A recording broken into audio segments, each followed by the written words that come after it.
சிவகார்த்திகனோட ஆக்டிங்கில் நம்ம சுதாகரோட ஆக்ஷனில் ஜி பிரகாஷ் மியூசிக்கில் இன்னைக்கு தேட்டரில் கிராண்டாக ரிலீஸ் ஆகிருக்கிற ஒரு Tamil period political drama movie தான் பராசக்தி. அண்ட் படம் பார்க்க எப்படி இருக்குன்னு இப்போ நம்ம பார்த்துடலாம்.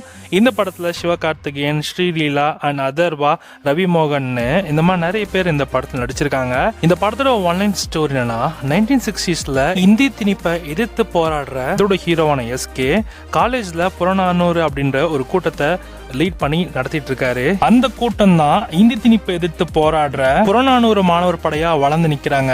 ஒரு கட்டத்துல அவரோட நண்பனுக்காக அந்த போராட்டத்தை கைவிடுறாரு. கைவிட்ட பிறகு நார்மல் லைஃப்ல வாழ்ந்துட்டு இருக்கப்போ திடீர்னு நம்ம எஸ்கேவோட தம்பியான அதர்வா அவருமே இந்தி எதிர்த்து போராடுவாப்புல.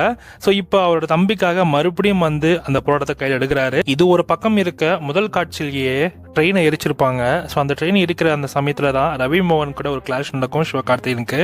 ஸோ அந்த கிளாஷ் இப்போ மறுபடியும் இவரோட தம்பி மூலமாக மறுபடியும் ரவி மோகனும் அண்ட் சிவகார்த்திகனையும் பார்த்தீங்கன்னா ஒரு பெரிய கிளாஷ் நடக்குது. இந்த கிளாஷில் யார் ஜெயிக்கிறாங்க அப்படிங்கிறதையும் அண்ட் இன்னொரு பக்கம் இந்த போராட்டம் வெற்றி அடைஞ்சதால் என்றது தான் இந்த படத்தோட மிச்ச கதையே. ஆக்சுவலி இந்த படத்தோட ஸ்க்ரீன் பிளே ரொம்ப பவர்ஃபுல்லாக எழுதியிருக்காங்க. அண்ட் ஸ்க்ரீன் பிளே பொறுத்தவரைக்கும் நல்லா இன்ட்ரெஸ்டிங் எங்கேஜிங்காக தான் கொண்டு போயிருந்தாங்க. குறிப்பாக இந்த படத்தோடைய அந்த 1960s பேக்ரவுண்ட் செட் அது அவ்வளோ நல்லா பக்காவாக ஒர்க் ஆச்சு. உண்மையாகவே அந்த பழைய காலத்துலலாம் எப்படி இருந்துச்சோ அதே மாதிரி இன்ட்ரோமெண்ட்டை செட் பண்ணி பக்காவாக எடுத்திருக்காங்க. ஜி பிரகாஷ் மியூசிக்குமே இந்த படத்தோட ஒரு பெரிய பேக் போன். அண்ட் ஷீலாவுமே இந்த படத்தில் அவங்க ரொம்ப டிஃப்ரெண்டாக நடிச்சிருக்காங்க. ரெகுலரான தெலுங்கு படத்தில் பார்த்தீங்கன்னா ஒரே கேரக்டர் ஒரே மாதிரியான நடிப்பில் தான் இருந்துச்சு. ஆனால் இந்த படத்தில் அவங்கள ஒரு வித்தியாசமாக நடிப்பை நம்மளால் பார்க்க முடியுது. ரொம்பவும் ரசிக்க வச்சது. 2 சாங் இருந்துச்சு. அந்த 2 லவ் சாங்லையுமே ஷீலா அண்ட் சிவகார்த்திகேயன் 2 பேர் பர்ஃபார்மன்ஸ் நல்லாவே இருந்துச்சு. அதர்வாவுடைய பெர்ஃபார்மன்ஸுமே நல்லா இருந்தது. ரவிமோனுடைய நெகட்டிவ் கேரக்டர் ஷேட் பார்க்க நல்லா இருந்தது. புதுசாக இருந்துச்சுன்னு கூட சொல்லலாம். கண்டிப்பாக இதுக்கப்புறம் அவருக்கு நெகட்டிவ் கேரக்டருமே கண்டிப்பாக செட் ஆகுது. கண்டிப்பாக இதுக்கப்புறமா அதையே சூஸ் பண்ணி நடிக்கலாம். அண்ட் சிவகார்த்திகேயனுடைய அந்த ஆக்டிங்குமே ரொம்ப நல்லா இருந்துச்சு. ரொம்ப நேச்சுரலாக வழக்கமான காமெடியாக இருக்கிற எஸ்கேவை இப்போ சீரியஸாக பார்க்குறப்ப அது கொஞ்சம் ரொம்ப டிஃப்ரெண்ட்டாக இருந்துச்சு. டைலாக்ஸ்லாம் நிறைய இடத்துல பவர்ஃபுல்லாக இருந்துச்சு. சேட்டன் ரோலுமே நல்லா இருந்துச்சு. அண்ணாதுரை ரோலில் சூப்பராக நடிச்சு கொடுத்துருக்காரு. இந்த படத்தோட ஃபர்ஸ்ட் ஹாஃபாக இருக்கட்டும், ப்ரீ சீக்வன்ஸ் ஆகட்டும், போஸ்ட் கிளைமேக்ஸ் ஆகட்டும், எல்லாமே நல்லா இருந்துச்சு. ஆனால் இந்த படத்தோட செகண்ட் ஹாஃப்ல நிறைய இடத்துல நிறைய சீன்ஸ் ஜம்ப் ஆச்சு. நிறைய இடத்துல வெட்டி தூக்கிருக்காங்கன்னு பச்சா தெரியுது. அண்ட் சிபிஎஃப்சி ரிப்போர்ட்லுமே பார்த்தீங்கன்னா கிட்டத்தட்ட 25 கட் பண்ணியிருக்காங்க. அந்த 25 கட்னால தான் நமக்கு அந்த அளவுக்கு பெருசாக செகண்ட் ஹாஃப்ல நம்மளோட கனெக்ட் பண்ணிக்க முடியல.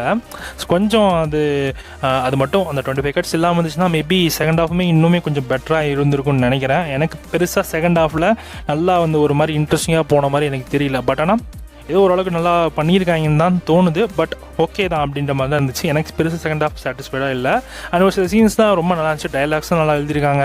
அண்ட் பேசுகிற விஷயமா இருக்கட்டும், சொல்கிற அந்த கருத்தாக இருக்கட்டும், எல்லாமே நல்லா இருந்துச்சு. அண்ட் எதை நோக்கி போராடுறாங்க அப்படின்றத ரொம்ப சூப்பராக காமிச்சாங்க. கொஞ்சம் நமக்கே கஷ்டமாக இருக்கிற மாதிரி தான் இருந்துச்சு. பட் ஓகே தான். பட் பார்க்கலாம், நீங்கள் இந்த படத்தை ட்ரை பண்ணலாம். அந்த சென்சார் மட்டும் கொஞ்சம் அவாய்ட் பண்ணியிருந்தாங்கன்னா கண்டிப்பாக இந்த படத்துக்கு கண்டிப்பாக ஃபுல் ஃப்ளெஜ்டாக நல்லாவே இருக்கடா, சூப்பராக வீடாக நான் ஃபுல் ரேட்டிங்ஸே கொடுத்துருப்பேன். பட் செகண்ட் ஹாஃபில் எனக்கு அந்தளவுக்கு பெருசாக கனெக்ட் ஆகலை. ஸோ அது இந்த படத்தில் நான் நெகட்டிவாக பார்க்குறேன். பட் ஆனால் அந்த எமோஷன் சீன்ஸ்லாம் கண்டிப்பாக கனெக்ட் ஆச்சு. நமக்கே இப்போலாம் நடந்துச்சாடா அப்படின்ற மாதிரி நமக்கே நம்மளால் யோசிச்சு பார்க்க முடியல. ஸோ ஓகே தான். இந்த படம் இப்போ உங்களுக்கு தேட்டரில் ரன் ஆகிட்டுருக்கு. அண்ட் இந்த படம் ஒரு வாட்சபிள் மூவி தான்.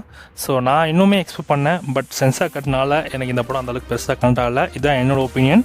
ஸோ இந்த படத்தை இப்போ உங்களுக்கு தேட்டரில் ரிலீஸ் பண்ணியிருக்காங்க. வேண்டுறவங்க பாருங்கள். அண்ட் இந்த படத்துக்கு சார் சீன்ஸ்னால் 5க்கு 3 கொடுக்கலாம்.